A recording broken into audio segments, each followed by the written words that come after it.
For months, Trump defenders have alleged that Robert Mueller's investigation is tainted with partisan politics. They've noted, for example, the strikingly high percentage of prosecutors on Mueller's team who are also major Democratic donors. The president himself has frequently echoed these charges, implying that the investigation is a partisan witch hunt concocted by his enemies to overturn last fall's election result. Physically, where were Hillary Clinton's servers? The operational server was in the basement of her home in New York. The reason I'm answering it that way is sometimes after they were decommissioned, they were moved to other facilities, storage facilities, but the live device was always in the basement. Was that an authorized or unauthorized location? It was an unauthorized location for the transmitting of classified information. Is it reasonable or unreasonable to expect Hillary Clinton would receive and send classified information? As Secretary of State, reasonable that the Secretary of State would encounter classified information in the course of the Secretary's work. Via email? Sure, depending upon the nature of the system. To communicate classified information would have to be a classified rated email system. But you did find more than 100 emails that were classified that had gone through that server, correct? Right, through an unclassified server, correct. Yes. So Hillary Clinton did come to possess documents and materials containing classified information via email on these unsecured servers, correct? That is correct. Did Hillary Clinton lie? To the FBI? We have no basis to conclude she lied to the FBI. Did she lie to the public? That's a question I'm not qualified to answer. I can speak about what she said to the FBI. Did Hillary Clinton lie under oath? Not to the FBI, not in a case we're working. Did you review the documents where Congressman Jim Jordan asked her specifically, and she said, quote, "There was nothing marked classified on my emails, either sent or received," end quote. I don't remember reviewing that particular testimony. I'm aware of that being said, though. Did the FBI investigate her statements under oath on this topic? Not to my knowledge. I don't think there's been a referral from Congress. Do you need a referral from Congress to investigate her statements under oath? Sure do. Did Hillary Clinton do anything wrong? And what do you mean by wrong? I think it's self-evident. Well, I'm a lawyer, I'm an investigator, and I hope a normal human being. Do you really believe there should be no consequence for Hillary Clinton and how she dealt with this? Well, I didn't say, I hope folks remember what I said on Tuesday. I didn't say there's no consequence for someone who violates the rules regarding the handling of classified information. There are often very severe consequences in the FBI involving their employment, involving their pay, involving their clearances. That's what I said on Tuesday, and I hope folks walk away understanding that just because someone's not prosecuted for mishandling classified information, that doesn't mean if you work in the FBI, there aren't consequences for it. So if Hillary Clinton, or if anybody, had worked at the FBI under this fact pattern, what would you do to that person? There would be a security review and an adjudication of their suitability, and a range of discipline could be imposed from termination to reprimand, and in between suspensions, loss of clearance.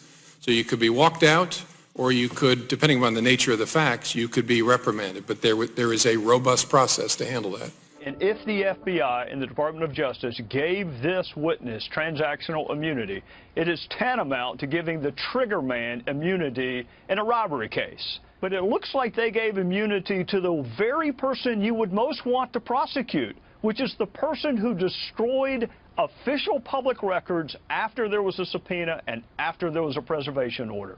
And that defies logic why some techie in Colorado would, despite a subpoena, despite a preservation order, but after a conference call with David Kendall and Cheryl Mills, decide on his own that he is going to destroy public records.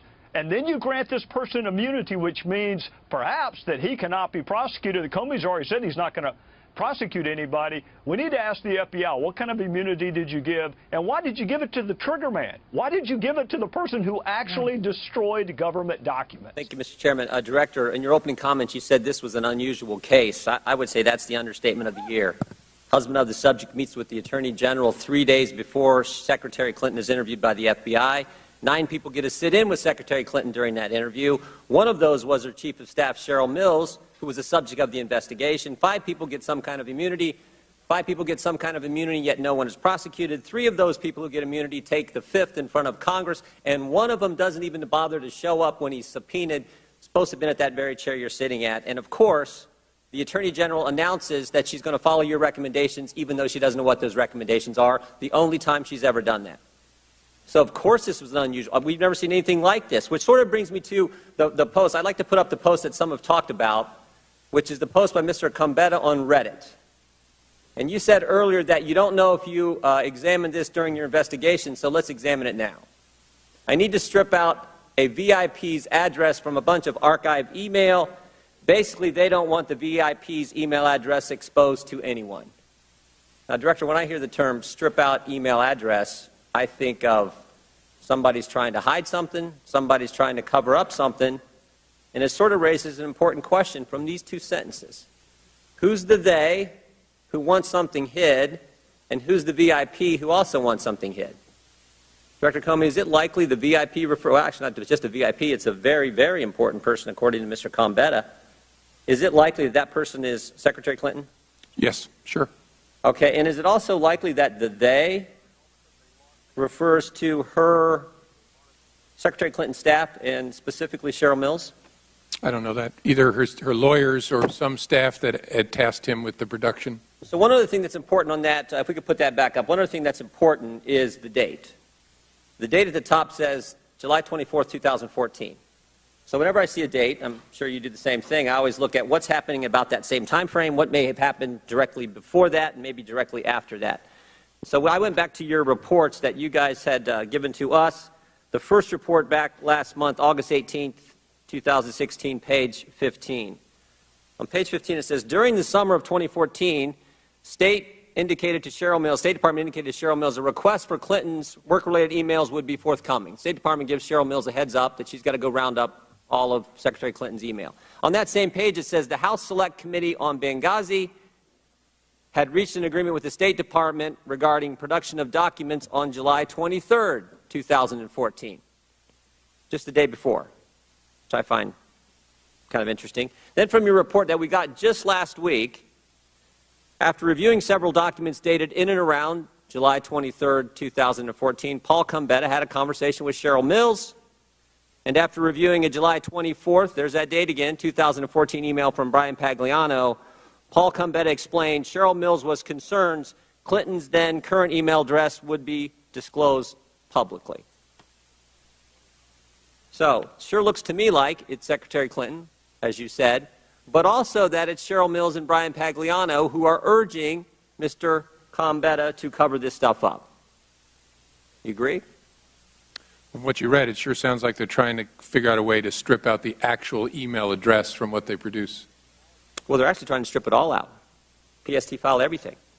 Here's the takeaway in my mind. Mills gets a heads up, Cheryl Mills gets a heads up in midsummer of 2014. July 23rd, the day before Mr. Combetta's Reddit post, the Benghazi Committee and the State Department reach an agreement on production of documents. Cheryl Mills has a conversation with Paul Combetta. He goes on Reddit then and tries to figure out how he can get rid of all this email.